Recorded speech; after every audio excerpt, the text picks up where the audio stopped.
박사학위를 갖고 계시고 현재 학위과정 또 평생교육원에서 강의를 맡아주고 계시는 이현우 교수님입니다. 박수 한번 더 부탁드리겠습니다. 네, 오늘 많이 재밌게 얘기 들으시고요. 그리고 또 주변에도 많이 오늘 배우신 내용 활용해 주시면 감사하겠습니다. 네. 반갑습니다. 저 이현우 교수라고 합니다. 예, 방금 소개받은 오늘 첫 시간이자 그 다음에 이제 뵙는 시간이 없어서 이제 오늘 2시간 이제 저를 뵙는데 혹시 이전에 그 온라인으로도 뭐 올라가 있는 걸로 아는데 그 뭐 헌화 부모 교육이라든가 혹시 보신 분 있으세요? 참여 그 오프라인으로도 들으신 적은 아무도 없으신 거죠? 예, 그러면 이상수 집사님 계시네? 계시구나. 아이고 교수님도 오셨군요. 예. 2020년에 저기 1학기 때 그죠? 1학기 때 그때 처음 여기 와가지고 그때 뵀었다. 예, 아무튼 반갑습니다. 저도 이제 이번에 그 뭐 서번트 디사이플 과정 거기 이제 2주차 소통 특히 뭐 세대 간 소통이란 주제로 강의를 의뢰받아서 오늘 2시간 이렇게 여러분과 만나게 됐어요. 강의를 통해서 여러분의 니즈가 뭘까? 여러분이 뭘 원하세요? 저 2시간 동안? 2시간이면 짧다면 짧고 길다 그래도 짧고 그런 시간인데 여러분이 니즈가 뭘까? 저는 이제 고민을 해봤거든요. 여러분의 삶 속에서 여러분들이 뭔가 자꾸 예를 들어 걸려 넘어지거나 여러분의 공동체 뭐 이제 여기는 신풍회 맞죠? 선풍회 선풍회 난 신풍회라고 좀 알아가지고 신풍역의 신풍인가 그랬는데 선풍 그 뭐 의미가 있나요? 선풍? 네.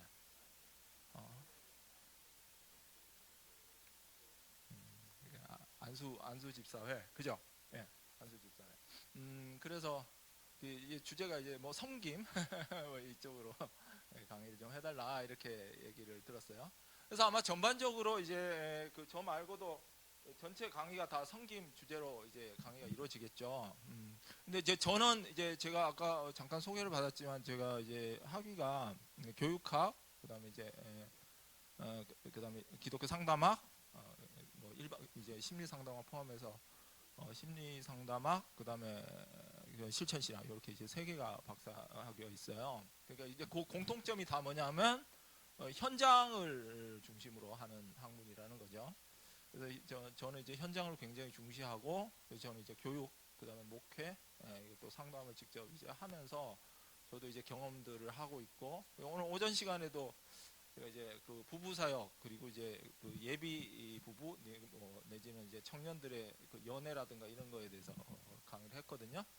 그래서 거기서 나온 오늘 이제 주제는 소통이에요, 소통. 그래서 오늘도 이제 소통을 가지고 강의를 2시간 동안 이제 할 건데 제가 뭐 일방적으로 이렇게 강의하기보다는 여러분 질문 있으시면 언제든 주시고 그렇게 이렇게 주거니 받거니 이제 젊은 세대들은 이제 이걸 티키타카 한다 그래요. 주거니 받거니 이렇게 상호작용하면서 그게 이제 소통이니까 우리는 너무 일방적으로 주입하는 주입식 교육에 익숙해져 있거든요.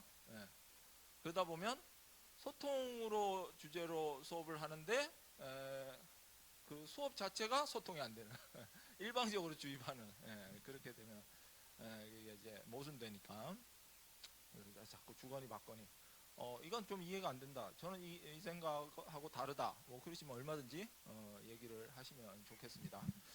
자, 그래서 이제 소통에 대해서 오늘 좀 얘기를 해보려고 하는데, 자, 먼저 여러분은 여기 이제 저기 다 결혼을 하신 분들이죠, 그죠? 예. 그럼 제가 이제 질문을 드릴게요. 나는 결혼을 했지만 앞으로 결혼을 한 번 더 할 계획이 있다. 이분 손 들어보세요. 예. 없으시죠? 예. 예. 한 번 더 할 계획은 없으시고 그대로 쭉 사시는 거죠, 그죠? 예. 헤어지는 것도 계획이 없으시고, 예. 그죠? 예. 그러면 어떻게 해야 돼요? 잘 살아야 돼요. 잘 살아야 돼요. 잘 살려면 어떻게 잘 사나요? 잘 살려면 여러 가지가 있지만 가장 중요한 게 소통이에요. 소통. 소통이에요. 오늘 소통을 여러분들은 소통이 삶 속에서 잘 되세요? 소통이? 소통 예, 누구랑 제일 힘들어요? 예. 네. 대화하는 종류가. 음. 그렇죠. 이제 자녀들과의 관계에서의 소통, 또 부부 사이에서도 소통이 잘 되는지는 서로 한번 물어봐야 돼요. 난 잘 된다고 생각하지만 상대방 배우자는 잘 안 된다고 생각할 수도 있으니까. 그리고 또 이제 여러분들 직장에서의 소통의 문제도 있겠죠. 예. 그리고 또 이제 공동체 안에서의 소통, 그죠? 그래서 공동체에서 소통이 잘 안 되면 갈등이 일어나고, 그 갈등 자체는 나쁜 게 아닙니다. 갈등은 예를 들어 부부간에도 갈등, 우리 부부는 한 번도 안 싸워요. 좋은 부부일까요? 그 잘 봐야 돼요. 예, 안 싸우는 게 좋은 건 아니에요. 근데 그럼 싸우는 게 좋은 건가요? 그럼 이제 싸우더라도 잘 싸우는 게 중요하죠. 잘. 예. 그러니까 파괴적으로 싸우는 게 아니라 생산적으로. 예. 오히려 안 싸운다라는 부분은 갈등을 피하고 문제를 피하고 있을 확률이 높거든요. 예. 그래서 갈등 자체가 다 나쁜 건 아닙니다. 예. 근데 그래서 우리가 예를 들어 갈등을 피하는 것보다 차라리 그냥 서로 뭐 머리채 쥐어뜯고 뜯으면서 너 죽고 나 살자 이렇게 사는 게 오히려, 그것도 좋은 건 아니지만 차라리 갈등을 회피하는 것보다 낫단 말이에요. 근데 여기서 이제 핵심은 어떤 경우든 소통이라는 거예요. 소통. 예. 근데 우리는 여러분들이 그 이제 어려서 집에서든 학교에서든 소통에 대해서 교육을 잘 받아보셨어요? 대화를 이렇게 해야 된다거나, 그죠? 대화를 하는 방식에 대해서 여러분 잘 배워보셨어요? 학교에서도 정규 과목으로 배워보셨어요? 우리 정규 과목에 그런 과목이 없어요. 그런 과목이 없어요. 공감을 어떻게 해주고, 마음을 읽어주고, 이런 과목들이 없었다고요. 우리는 뭐 너무 오랜 그 현대사 자체가 한국은 너무 고도로 압축해서 산업화를 이뤄내고 민주주의도 압축해서 이뤄내고 모든 걸 압축해서 이뤄냈죠. 그래서 이제 지금 이제 여기 집사님들도 뭐 그 세대에 속할지 모르겠지만 더 위에 이제 우리 부모님 세대들은 더더욱 처자식 먹여 살리고, 그죠? 우리 집안 먹여 살리고 이제 자녀들 대학 학교 보내고 이러느라고 뼈 빠지게 고생하고 이제 열심히 일만 하겠죠.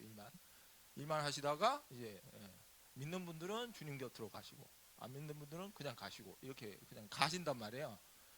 그러니까 어떻게 대화를 하고 그리고 거기서 서로 마음은 어떻고 이거를 알아가고 학습하고 관심 가지고 했던 시간이 없어요. 그러다 보니까 많은 문제들이 발생을 합니다. 요즘 뭐 어떤 문제냐면 그리고 신경정신과 이렇게 앞을 지나다 보면 스트레스, 공황장애, 수면장애, 불안, 우울증, 그죠? 이런 거 이런 것들이 막 나오죠. 그 길거리 걸어다니는 사람의 한 절반 정도는 불안해서 그렇게 자유롭지 않아요. 자유롭지 않습니다. 성도님들한테 회중설교에서 여러분들의 지금 현재 삶 속에서 어려움들이 있으시죠? 힘든 일이 있으시죠? 물어보면 절반은 힘든 일이 있다고 얘기를 해요.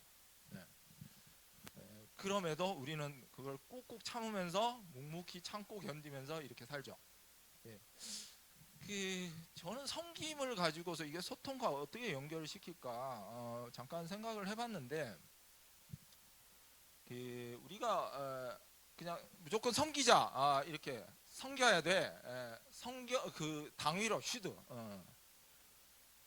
당위로 의무로 이렇게 섬김을 강조하고 해서 우리가 섬기는 존재가 되면 참 좋겠는데, 저는 이제 정신 세계, 그러니까 마음, 우리의 내면, 심리, 더 나아가서 더 깊게는 심층적으로 무의식 이쪽을 이제 다루는 학자다 보니까 우리의 내면의 기제가 그렇게 소위 내가 섬겨야 돼, 사랑이 많은 존재가 돼야 돼, 이렇게 나를 몰아붙인다고 해서 섬기는 존재가 되지 않는다라는 걸 일단 말씀드리고 싶어요. 이게 무슨 얘기인가? 제가 그거 얘기를 드릴게요. 우리 사람은 이거 섬겨야 돼, 이렇게 율법처럼, 그죠? 율법이 뭐예요? 뭐뭐 해야 된다, 뭐 이렇게 지켜야 되는 거잖아요. 성경에 거의 한 600개 정도 되죠, 그죠? 예수님께서 수고하고 무거운 짐진 자들아 내게로 오라, 내가 너희의 멍에를 너희를 쉬게 하리라. 이렇게 말씀하신 거 이제 독일어 성경이 이제 원어 성경에 좀 더 가깝단 말이에요. 그 원어 성경에 가까운 독일어 성경에는 그게 어떻게 번역되어 있냐면 우리는 이제 이렇게 생각하죠. 우리의 일상 삶 속에서 너무 힘들어서 고통받아서 그래서 그 수고하고 무거운 그런 짐을 진 자들아 다 내게로 오라, 내가 너희의 그 고통들을 없애주리라, 이렇게 뭐 이제 일반적으로 생각하는데 그 독일어 성경에는 이렇게 돼 있어요. 수많은 율법의 고통, 율법의 굴레에서 수고하고 무거운 짐진 자들아, 이렇게 돼 있다고. 그러니까 명문화된 율법만 뭐 500개, 600개 이 정도 되고 실제로 명문화되지 않은 그 율법은 그 시대에 훨씬 많았어요. 훨씬 많았다고. 그러니까 그걸 다 지키려고 하는데 우리가 율법을 지킬 수 있는 존재일까요? 아닐까요? 우리는 애초부터 율법을 못 지켜요. 그러니까 율법의 기능은 뭐냐면 우리가 그걸 지킬 수 없는 불완전한 존재다, 그래서 우리가 주님의 도우심으로 살 수밖에 없는 존재라는 걸 일깨워주는 역할을 하는 게 율법이에요. 그래서 이 섬김도 마찬가지예요. 섬김을 섬겨야 돼, 헌신해야 돼, 사랑해야 돼, 봉사해야 돼, 이렇게 가면은요, 우리 인간은 거기서 그 메시지를 들으면 둘 중에 하나예요. 난 그렇게 안 살래, 그렇게 하거나, 아니면 내가 지금 그런 분량은 안 되지만 섬기는 척을 하거나, 둘 중에 하나예요. 근데 후자 쪽으로 갈 확률이 높죠. 왜냐하면 나는 안수 집사니까, 눈에 보이니까. 안수 집사인데 안수 집사가 새벽 예배 안 나오면 어떡해, 안수 집사가 예배 빠지면 어떡해, 예배 늦으면 어떡해, 봉사 열심히 해야지, 헌금 좀 더 내야지, 이렇게 가면은 우리는 선택할 수 있는 건요, 그냥 척하는 쪽으로 가기가 쉽다고요. 척하는 거. 이걸 이제 전문 용어로 뭐라고 하냐면 페르조나를 쓴다라고 얘기해요. 가면, 이게 우리가 가면이죠. 융의 개념이에요. 고대 그리스 연극에서 그 역할을 연극을 할 때 그 쓰는 가면이 페르조나라는 거예요. 그러면 우리도 이제 어느 정도 페르조나를 쓰죠. 예를 들어 저는 이제 목사면서 교수니까 목회를 할 때는 목회자로서의 어느 정도 페르조나를 써요. 그거 위선 아닌가요? 뭐 위선이라고 하기는 어려워요. 예를 들어 목사에게 요구되어지는 어떤 페르조나가 있죠. 그게 보통 뭘까요? 이미지, 소위 말해서. 그런 게 뭐가 있을까요? 너그럽고 따뜻하고 다 품어주고 자애롭고 이런 어떤 이미지를 요청받죠. 이제 이거는 의식적으로든 무의식적으로든 이미지적으로. 그러면 어느 정도 내 실제 본 이제 이걸 이제 참작이라고 그래요. 내 원래의 모습, 그 원래의 진짜 나와는 다른 조금 이제 내가 나를 아까 얘기한 약간 척을 하는 거죠. 근데 그게 위선이 아니라 그랬어요. 왜냐하면 그 내게 요구되는 그런 어떤 역할에 부합되는 그런 어떤 뭐 이미지라고 하기는 그렇지만 그런 아까 연극에서처럼 그 내가 지위에서는 어느 정도 그런 역할을 해주는 거는 위선이 아니에요. 위선이 아니라고요. 그럼 마찬가지죠. 안수 집사님들에게도 요구되어지는 페르조나가 다 있어요. 이거는 여러분뿐만 아니라 다른 한국교회 많은 집사님들에게도 마찬가지로 있어요. 그래서 내 본성에서는 난 섬기기 싫은데, 난 좀 집에서 쉬고 싶은데, 나는 좀 더 나의 유익을 추구하고 싶은데 이러지만 우리가 그 페르소나를 쓰고서 섬김으로 가는 거는 위선도 아니고 그건 나쁜 게 아니에요. 그런데 이제 우리가 여기서 이제 함정이 있어요. 함정이. 그래서 한국교회에서 늘 설교를 통해서 사랑을 해야 된다, 섬겨야 된다, 헌신해야 된다, 이렇게 얘기를 많이 듣고 수많은 설교에서 듣죠. 일주일에 한 번씩 또 듣고, 심지어는 이제 극동방송이나 CBS를 통해서 또 주중에 또 차 타고 가면서 또 듣고, 우리는 아주 좋은 설교들을 많이 들어요. 많이 듣는데 왜 우리가 한국교회 성도들이 변하지 않는가? 변하지 않는가? 예. 예. 그게 이제 실제 의식의 수준에서는 내가 섬겨야 된다라고 당위적으로는 가지고 있지만 내 내면에서는 그걸 허락을 안 하는 거예요. 이걸 이제 무의식이라고 그래요. 무의식. 제가 한 2시간 동안 이제 무의식에 대해서도 언급을 할 거예요. 그래서 이제 오늘 소통에 대해서 궁극적으로 얘기를 할 거지만 그 소통의 방향은 뭐냐면 좋은 소통, 좋은 소통, 좋은 소통. 어떤 게 좋은 소통인가? 서로가 마음과 마음이 통하는 소통. 이게 좋은 소통이죠.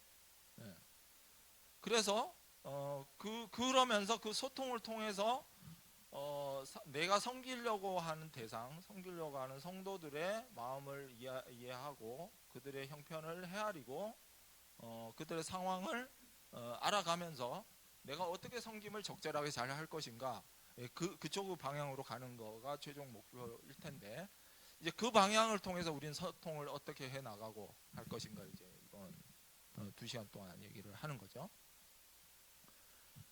제가 아까 가면을 쓴다 이렇게 얘기를 했는데요. 그 가면을 쓰는 거는 아무 문제가 안 된다 그랬어요. 근데 요점은 그 가면을 쓴 모습이 그게 진짜 나라고 생각하는 순간부터 이제 문제가 발생해요. 문제가 발생한다고요. 예. 그래서 우리가 교회에서는 늘 아무 일 없듯이 거룩한 모습으로 경건하게 이렇게 우리가 어느 정도 가면을 쓴다 그랬고 그게 위선이 아니라 그랬어요. 근데 이게 지나치면, 그리고 이게 진짜 나라고 생각하면, 그러면 원래의 나, 이걸 참자기라고 그래요. 참자기. 전문 용어로 참자기라고 그래요. 진짜 나라고 그러죠. 하나님께서 창조하신 진짜 나. 이 부분이 그러니까 내가 진짜, 그러니까 진짜 내가 누군지 다 잘 모른 채 포장된 내가 진짜 나인 줄 알고 계속 살아가게 돼요. 그러면 어떤 문제가 생기냐면, 문제가 생겨요. 진짜 나는 따로 있는데 내가 쓴 가면이, 우리가 가면 자체는 문제가 안 된다 그랬어요. 연극을 위해서 가면을 쓰고 그 집에 가서는 집에서 또 내 원래의 모습도 있을 수도 있고, 집에서도 어느 정도 내가 남편으로서 그리고 아이들의 아빠로서 또 요구되어지는 페르소나가 있으니까 또 그걸 쓰고 이렇게 하는 건데, 근데 어느 게 진짜 나인 줄 모르고 살아가다 보면 이제 이상한 일들이 일어나기 시작한단 말이에요. 이상한 일들이. 예를 들어 뭐 제가 상담을 하고 뭐 목회를 하다 보면 수많은 사례들을 다 경험을 하는데,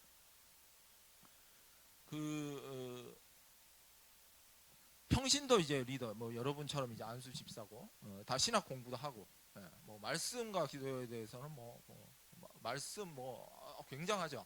그러니까 몇 장 몇 절 딱 이제 무슨 구절 얘기하면 성경에 어디 몇 장 몇 절이 딱 나올 정도로, 뭐 웬만한 목사보다 성경을 더 잘 아니까.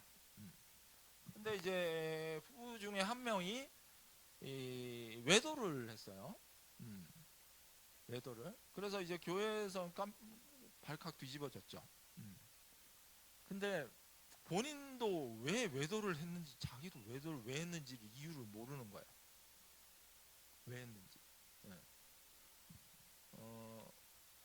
그러니까 그분이 성품적으로 나쁜 분도 아니고, 그 외도가 나쁘다는 건 머리로도 알아요.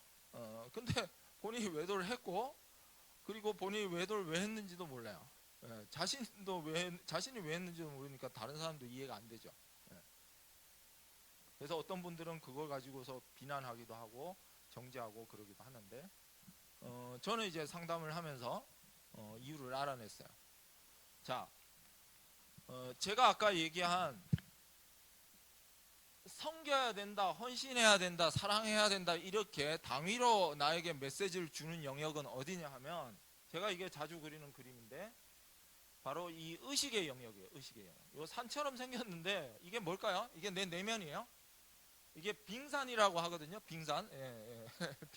빙산으로 이해해 주시면 좋겠어요. 빙산의 일각이라고요. 이 의식의 영역이.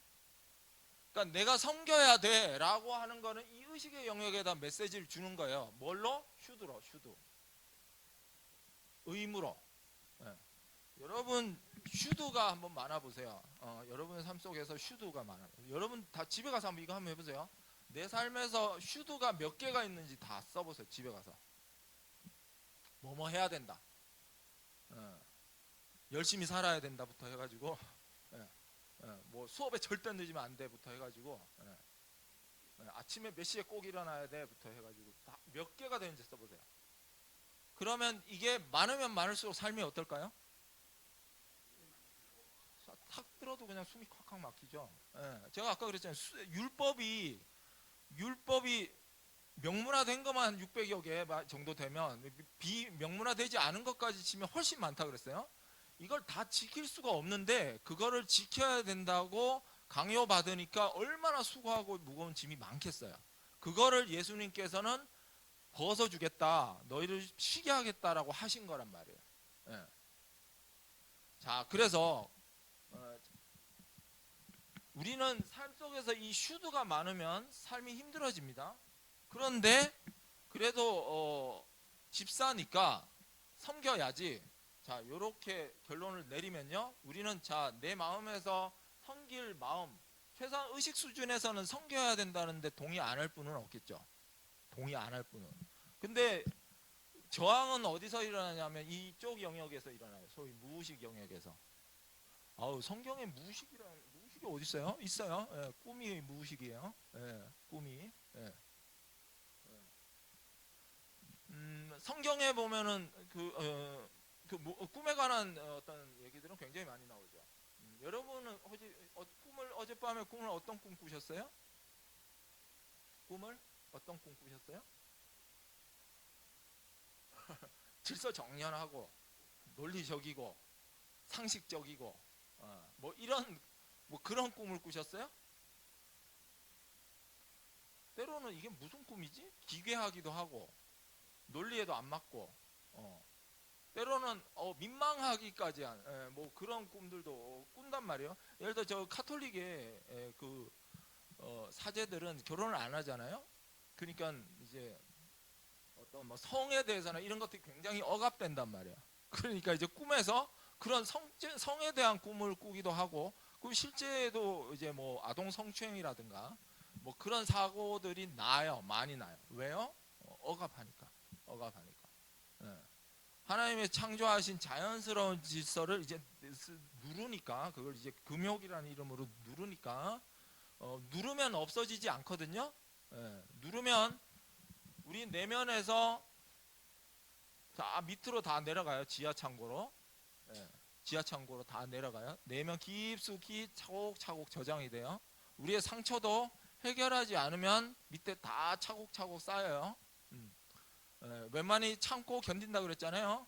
우리 부모님 세대들부터 여러분들도 마찬가지일 거예요. 여기 상당 분들은 다 웬만한 건 참고 견디면서 우리 자식들을 위해서, 자식들 좋은 대학 보내려고, 우리 가정 먹여 살리려고 열심히 일하시고, 불철주야 일하시고 또 일하시고, 그러면서 또 섬기려고 애쓰시고 스스로를 몰아붙이고 검열하고 이렇게 하실 거예요.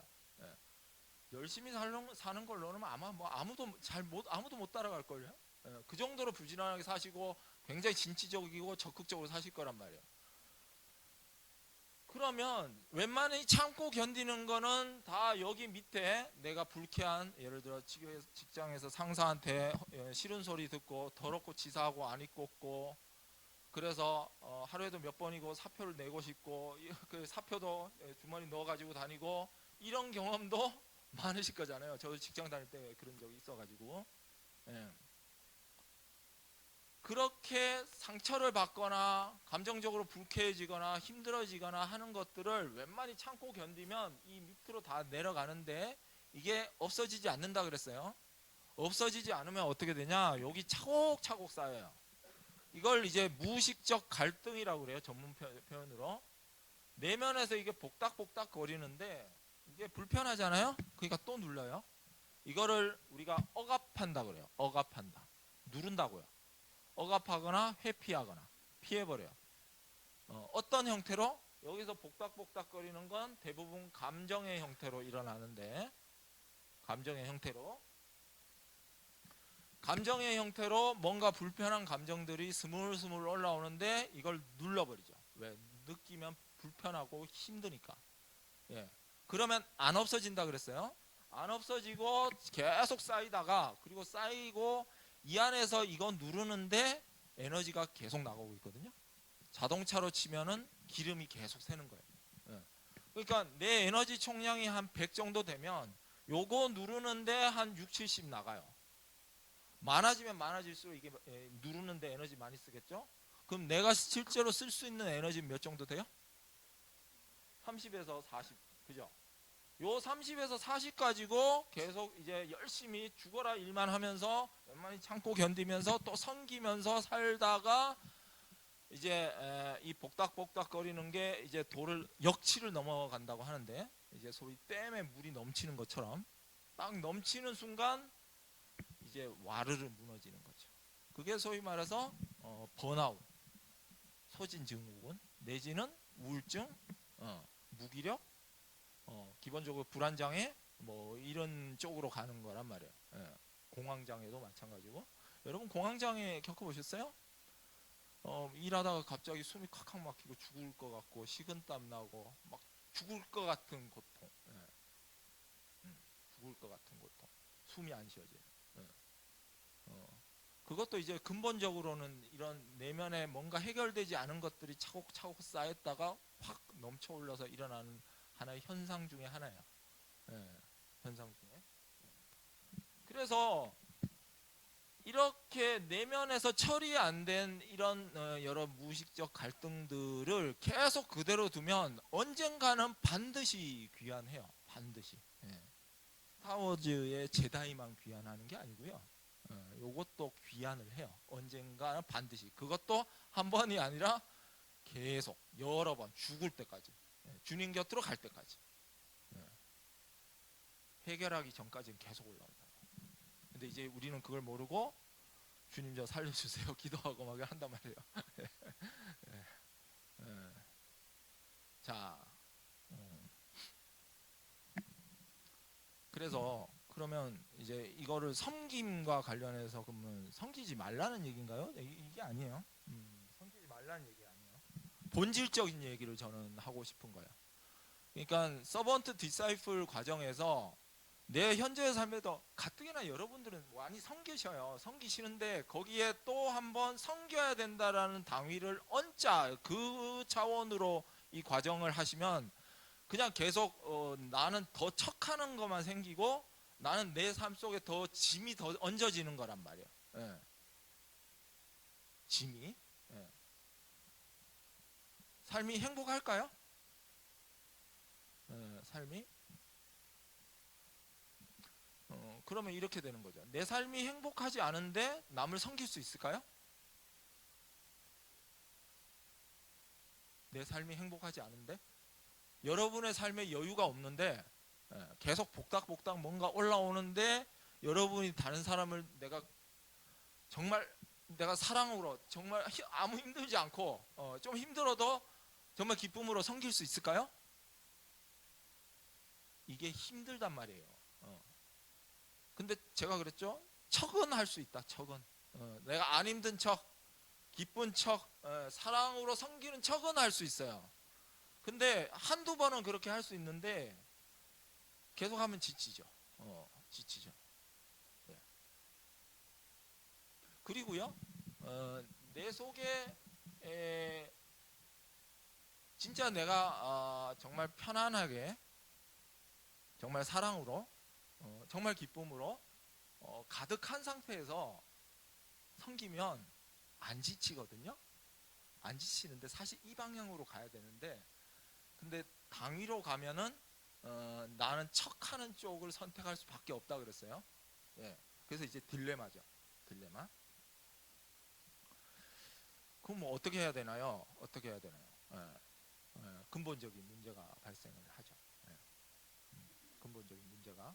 그래서 제가 아까 한국교회에서 많은 설교들이 뭐뭘 해야 된다 이렇게 해서 설교를 많이 했는데, 우리가 왜 변하지 않냐 하면은, 잘 변하지 않냐 하면 요 영역에만 자꾸 메시지를 주는데, 이쪽 무의식에서는, 이 무의식은요 굉장히 본능적이고요. 본능적이에요. 제가 그랬잖아요. 꿈이 상식도 없고 논리도 없고 그 안에 질서도 없고 뭐 이렇잖아요. 기괴하기까지 하고. 왜 그러냐?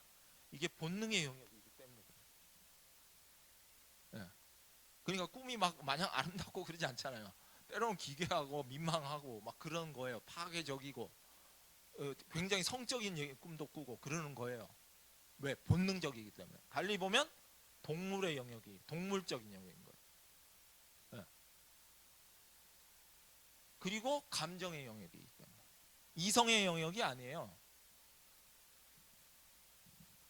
세계 2차 세계대전을 일으킨 독일 그 합리주의라는 철학 사조가 태동한 곳이 그 알프스 산맥 북쪽에 이제 오스트리아하고 국경지대 그쪽에서 합리주의가 태동을 했거든요. 철학 사조로 합리주의 태동한 쪽이 독일 게르만 민족 그쪽이라고요. 근데 아이러니컬하게도 합리주의가 태동한 그 독일 게르만 민족이 어떻게 해요? 인류사에 가장 큰 상처를 준 1차, 2차 세계대전을 일으켰어요. 인류사에 가장 큰 상처를 준. 아이러니한 일이죠. 우리 인간이 합리적인가? 합리적이지 않다는 거예요. 합리성을 추구하는 것처럼 보일 뿐 합리적이지 않다고요. 그건 뭘 얘기하냐? 합리성은 이 이성의 영역이거든요. 의식, 이성. 의식의 영역인데 우리의 삶을 움직여가는 거는 이쪽 영역이 훨씬 더 많이 차지하거든요. 훨씬 더. 네. 여러분 아침에 일어나서 오늘 이 시간까지 오시는데 여러분이 생각으로 판단하고 선택하신 게 한 몇 프로 될 것 같으세요? 몇 프로 될까요? 막 던져보세요. 네, 막. 네. 괜찮아요. 틀리면 저한테 욕 한번 먹으면 되니까. 네, 네, 괜찮습니다. 20%? 20%. 또 여러분. 이제 막 얘기하시네. 맞히신 분께 제가 선물로 맞췄다고 말씀드릴게요. 한 20%도 안 돼요. 한 15%, 15%에서 19%. 그럼 나머지는 어디서 선택하냐? 우리가 소위 말하는 습관이라는 영역이에요. 습관. 습관이 어느 영역이냐? 바로 이 영역이에요. 그럼 아까 그 굉장히 성경을 많이 읽고 기도에 열심이고 타의 모범이 되는 그런 집사 부부가 그 중에 한 명이 외도를 한 사건도 어느 영역에서 마귀가 틈탄 거냐? 이 영적으로 보면 마귀가 틈탄 거죠. 이쪽 영역이라고요. 이쪽 영역이라고. 물론 이쪽에 틈탈 수도 있어요.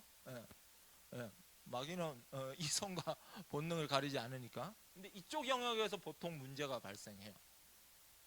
발생을 한다고요.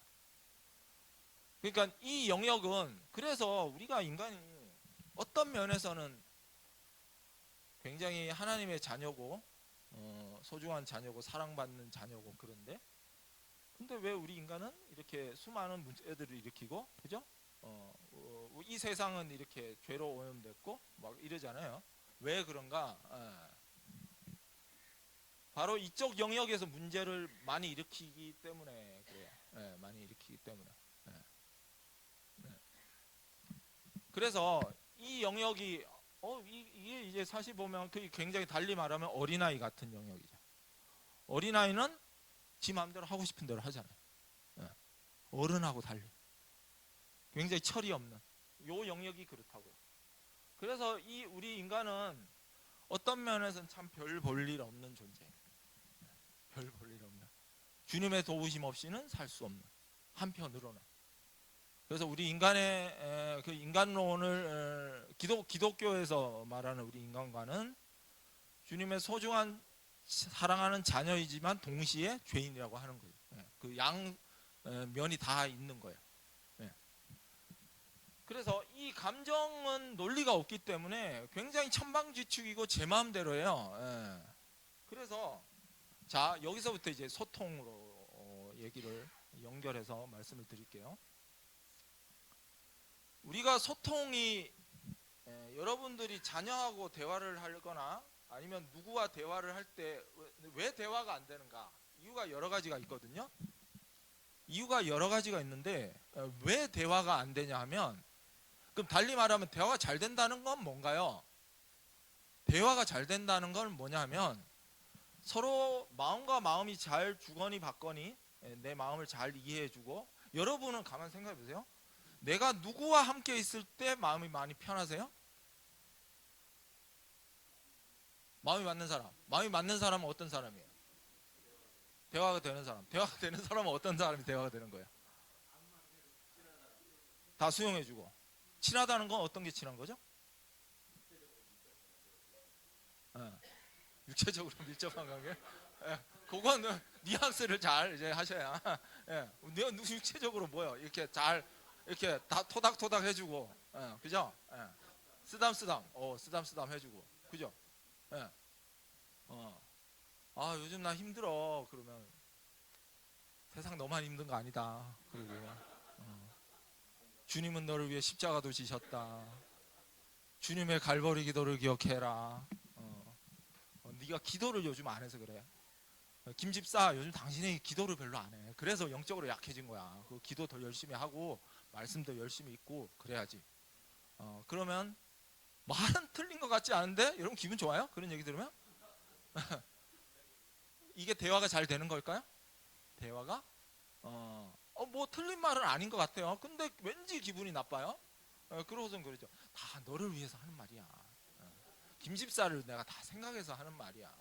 기분 나쁘게 듣지만 난 벌써 기분이 나빠져 있는데. 다 당신을 위해서 하는 말이야. 너무 기분 나쁘게 듣지 마. 그러면서 이제 기분 나쁘게 말을 하죠. 대화가 안 되는 거예요. 내가 힘들다면 힘든 거잖아요. 우울하다면 그냥 우울한 거예요. 왜 당신이 우울해야 돼? 별로 가진 것도 지금 뭐가 아쉬워서? 저 자녀가 지금 뭐 스카이도 들어갔겠다, 뭐 집도 뭐 30평 저쪽 강남에 어디 있겠다, 차도 뭐 벤츠 끌고 다니겠다. 당신이 뭐가 아쉬워서 우울해? 그러면 이제 이런 생각이 들죠. 그럼 내가 우울한 게 지금 잘못된 건가? 그죠? 그래서 많은 예를 들어 연예인들이나 이런 분들이 자기가 우울하다는 얘기를 못해요. 당신처럼 잘 나가는 사람이 뭐가 우울해? 이렇게 하는 거예요. 지금 뭐가 문제일까요? 뭐가 문제죠? 자기중심적이죠. 자기중심적이에요. 자기 기준으로 남을 판단하고 평가하는 거죠. 우울이라는 게 제가 아까 그랬잖아요. 이게 그냥 합리성이 있는 영역이에요. 내가 우울해야 되는 100가지 근거를 다 낼 수 있고, 내가 우울한 게 정확한 데이터가 있고, 막 이런 합리성이 있는 거예요. 감정이라는 게 없어요. 왜? 이쪽 영역이라고 그랬잖아요. 본능의 영역, 어린아이 같은 영역이에요. 그래서 되게 유치찬란하고 어떤 면에서는 참 찌질해 보이고 그런 영역이 바로 이 영역이라고요. 그러면 자, 아까 힘들어. 내가 나 요즘 많이 힘든데. 누구 A 집사 때문에 굉장히 힘들어. 그러면 왜 사랑으로 섬겨야지. 그 사람 불쌍한 사람인데. 지금 섬김 서번트 디사이플도 듣고 했는데 안 되겠어? 안 되겠어? 뭔가 기본이 안 됐어. 기도 더 열심히 해야 되겠는데? 요즘 새벽 예배 저번에 한 빠졌지 월요일에. 이러면서 자꾸 판단하고 평가하고 비판하고 그러면서 다 A 집사 당신을 위해서 하는 거야. 또 한마디 붙이고.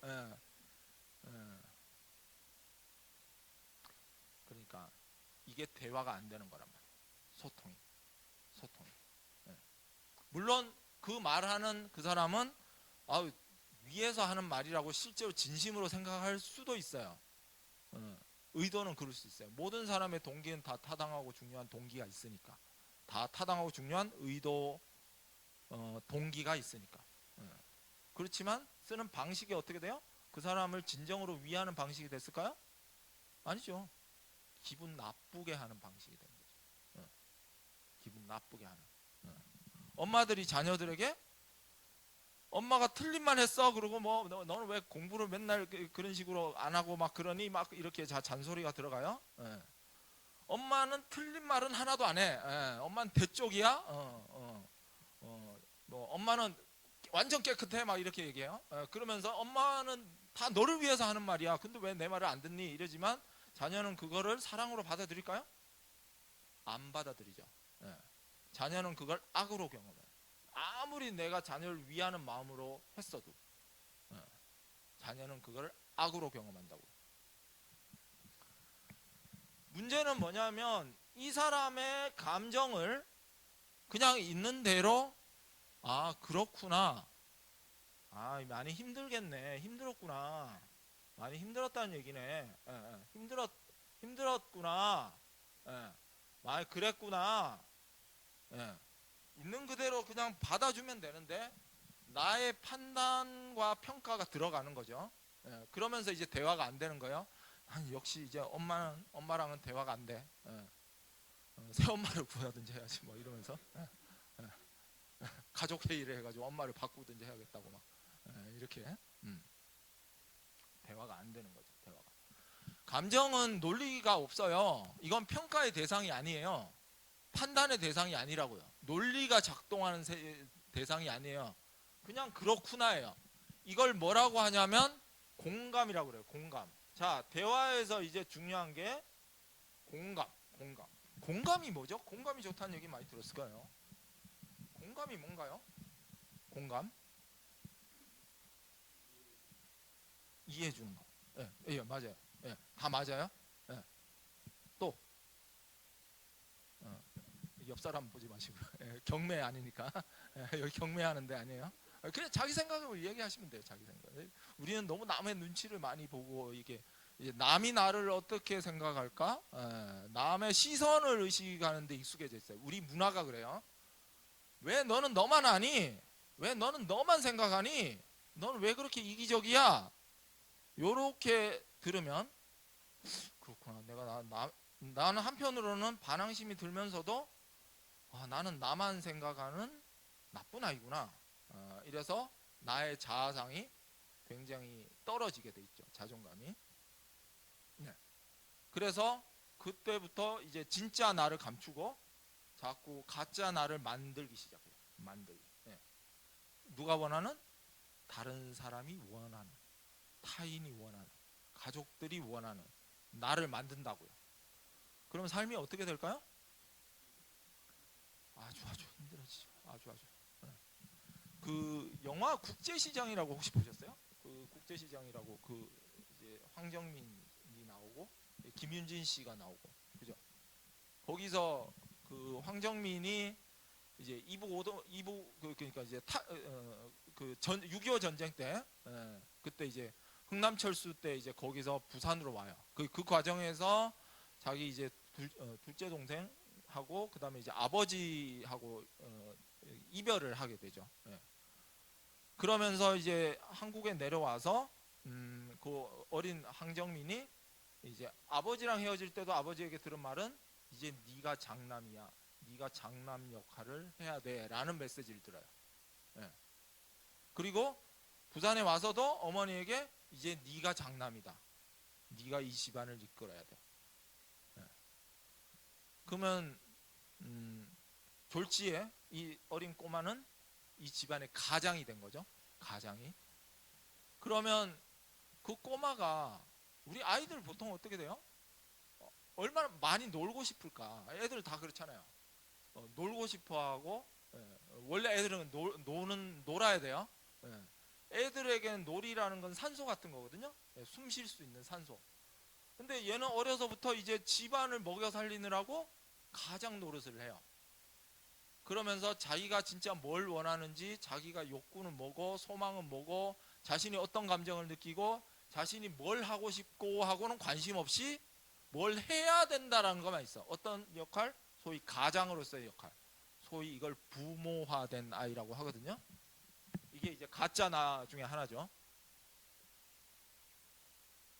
여러분도 가만 생각해 보세요. 나는 어릴 때 우리 집안에서 어떤 역할을 맡았지?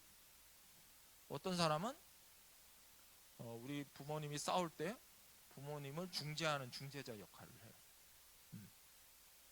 어떤 사람은 그 싸우니까 중재자 역할도 하고 어떤 경우에는 이제 부모님을 즐겁게 하려고 왜 그래 안 싸우니까 그래서 광대 역할을 하게 돼요. 또 어떤 아이는 영웅아이 역할을 해요. 우리 가족의 기대에 부응하는 역할 그 영웅아이. 또 어떤 아이는 희생자. 나는 우리 집안에서 있는 듯 없는 듯 하는 존재. 뭐 그런 역할을 본의 아니게 맡아요. 이게 좋은 걸까요? 좋은 걸까요? 좋은 게 아니죠. 제가 아까 그랬잖아요. 하나님이 창조하신 원래의 나로 자라는 게 가장 좋은 거라고. 근데 지금 어떤 아이한테 역할을 맡긴다는 건 뭐냐면 이걸 이제 경계를 침범한다고 하거든요. 그 아이의 심리적 정서적 경계를 침범하는 거예요. 아이가 원래 잘 자랄 수 있는 그 원래의 영역을 침범해 들어가는 거예요. 폭력이죠. 학대고. 물론 부모님이 학대하려고 해서 한 건 아닌데 다 이유가 있겠지만 그러면 아이는 자꾸 가짜 나를 만들어내요. 제가 그랬죠. 아까 가짜 나로 살아가면 삶이 어떨까요? 힘들 수밖에 없죠. 힘들 수밖에. 의무만 있으니까 뭘 해야 된다라는 것만 있으니까. 근데 이제 또 성인이 돼가지고 이제 집사가 딱 되고 하니까 또 뭔가 자꾸 부여되는 역할들이 있잖아요. 집사로서의 어떤 역할. 물론 해야죠. 해야 되는데 전 지금 본질을 얘기하려고 하는 거예요. 아까 당위로서의 또 나는 역할들이 너무 많은데 아까 집에서도 우리 저기 아빠로서의 얼마나 역할들이 많이 얹어져요. 그러니까 만약에 예를 들어 돈이라도 좀 덜 벌어 와봐요. 그럼 당장 뭐가 나와요?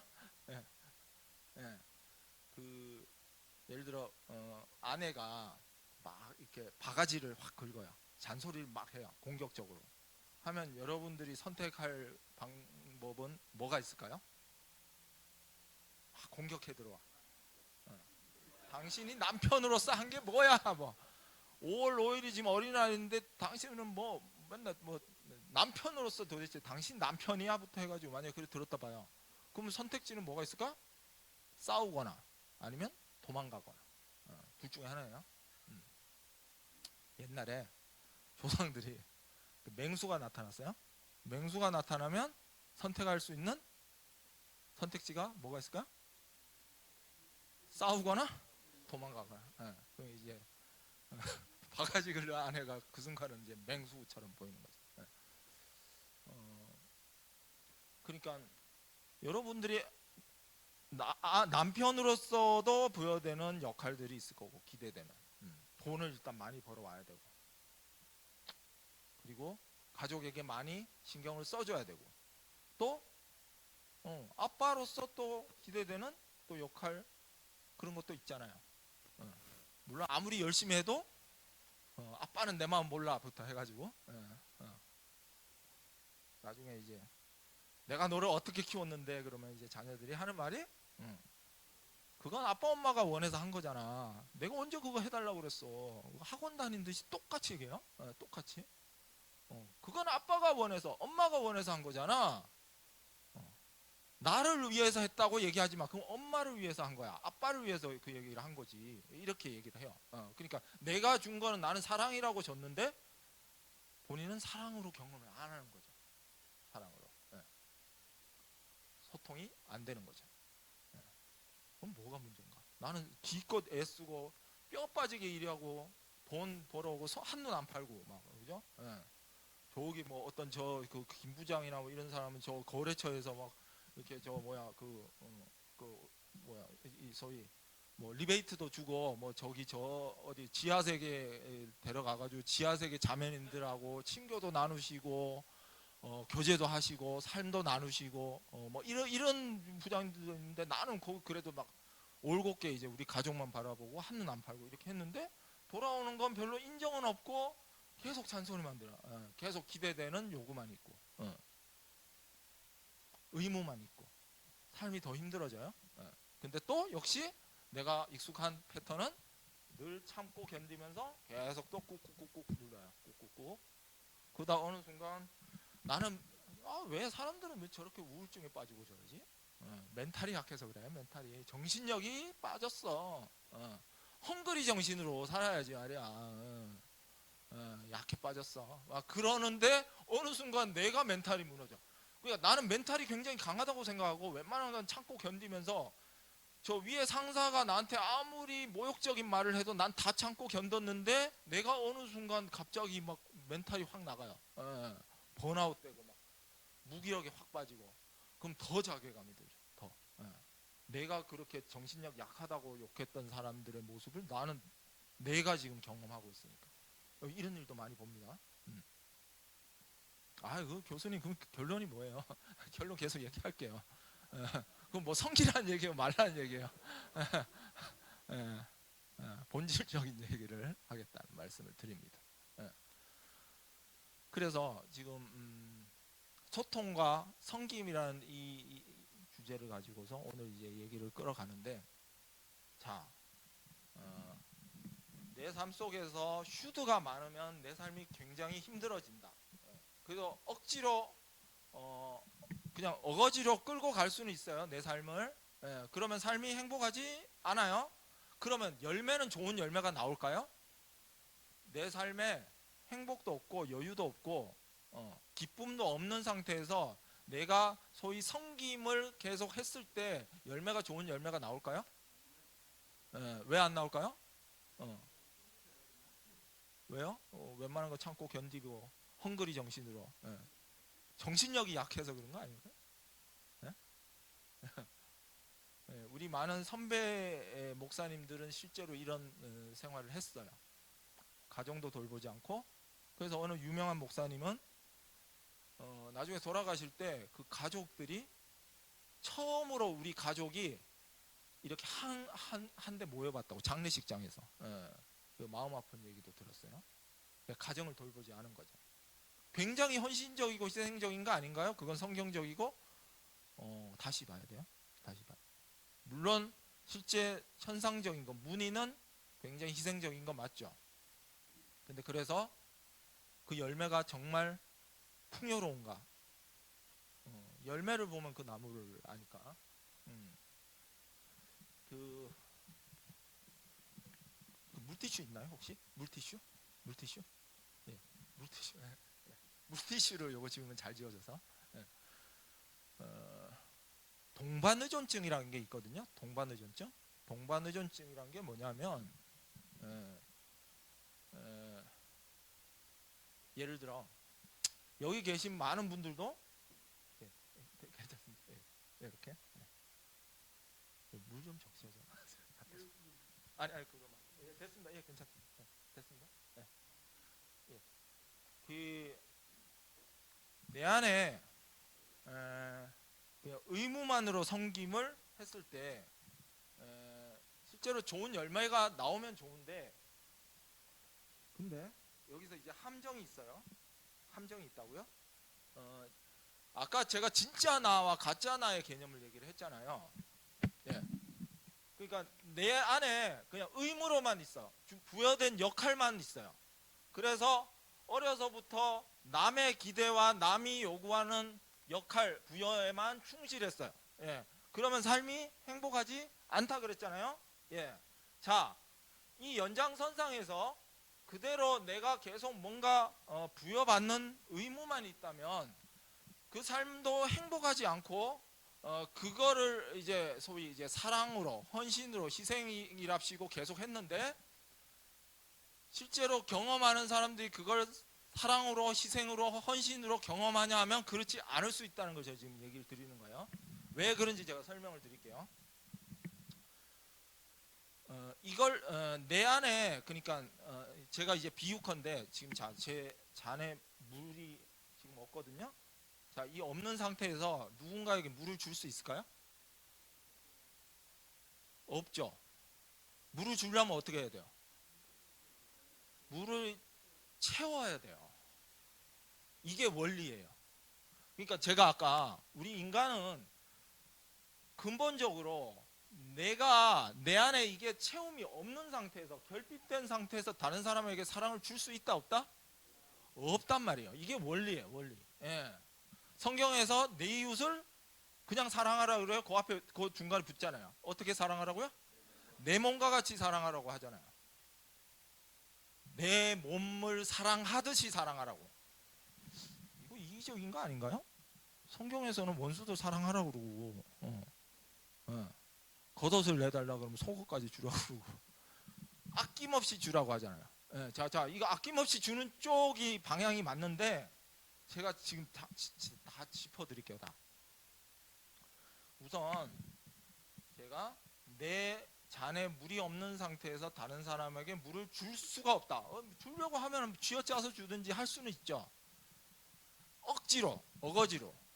내 안에 넘치는 기쁨과 평화와 사랑이 없는 상태에서 다른 사람에게 기쁨과 평화와 사랑을 줄 수 있을까요? 없을까요?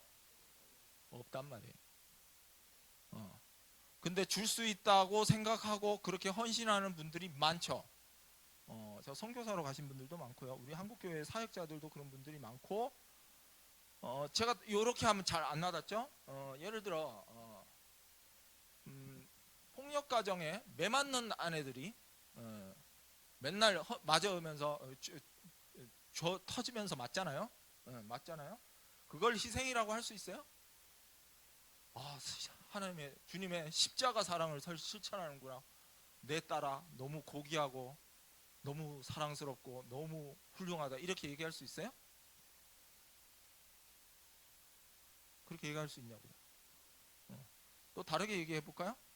알코올 중독자를 섬기면서 그렇지. 알코올 중독자 남편이랑 같이 살면서 맨날 이제 지옥이겠죠. 술주정뱅이. 그 이제 술주정뱅이 아버지가 됐든 그 가족과 살면은 그 가족들이 그 전체적으로 그 술을 마시는 이제 알코올 중독자 보통 이제 아버지가 보통 마시는데, 그러면 그 아버지에게 다 의존이 되거든요. 다 기분을 맞춰주고 그러거든요. 의존이 되죠. 그러면 그 아버지도 자신이 혼자서 생활을 할 수 없잖아요. 정상적인 생활을. 그러니까 가족에게 다 의존되죠. 이걸 뭐라고 하냐면 우리가 전문 용어로 병리적 용어예요. 동반 의존증이라고 해요. 이걸 병입니다. 병. 그냥 문제 정도가 아니고요. 병이라고요. 중독이 병이잖아요. 마찬가지로 병이에요. 병. 그러니까 내 안에 사랑과 기쁨이 없고 평화가 없는데 내가 사랑을 줘야 된다는 당위로 그걸 어떻게든 합리화하겠죠. 내가 거기서 존재 가치를 찾으려고 하든지 내가 인정을 받으려고 하든지 어찌됐든 그걸 합리화해서 이게 사랑이야, 이게 헌신이야. 성경에서도 희생, 헌신을 얘기했잖아. 그러니까 나는 내가 없이 헌신해야 돼. 그렇게 몰아가서 내가 헌신을 했어요. 문의는 분명히 사랑이고 헌신이죠. 근데 이게 성경적 사랑이고 헌신일까요? 저는 아니라는 걸 얘기를 하는 거예요. 이거는 뭐라고요? 그냥 병이에요. 병이라고요. 중독, 심각한 병이에요. 이거. 다른 말로는 만성적 자기 학대증이라고 그래요.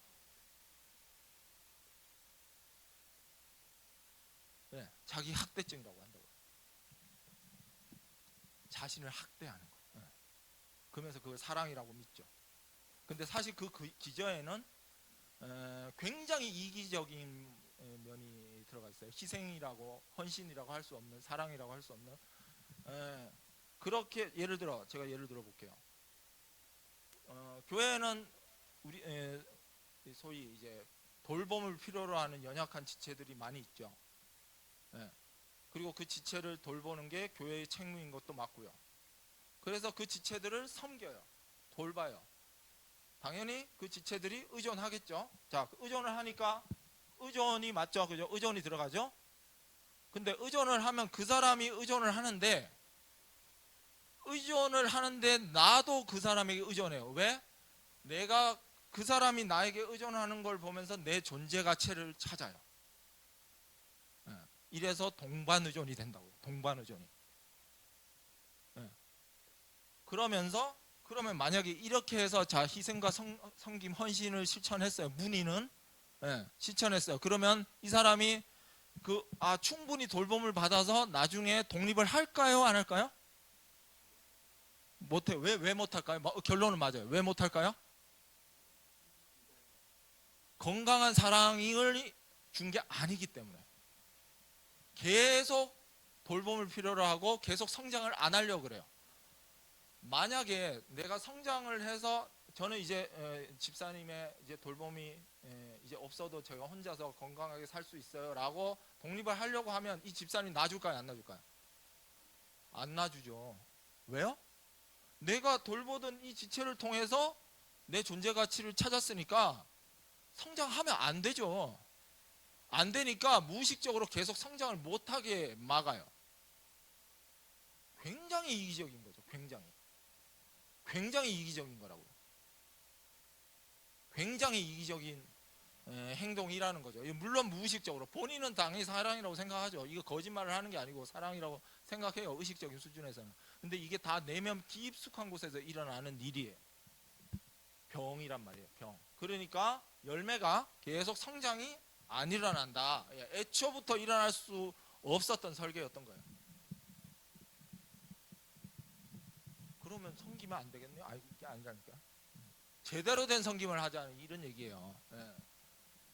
제대로 된 섬김. 그걸 어떻게 하느냐? 잠깐 5분만 쉬고서 얘기를 계속 이어가도록 하겠습니다.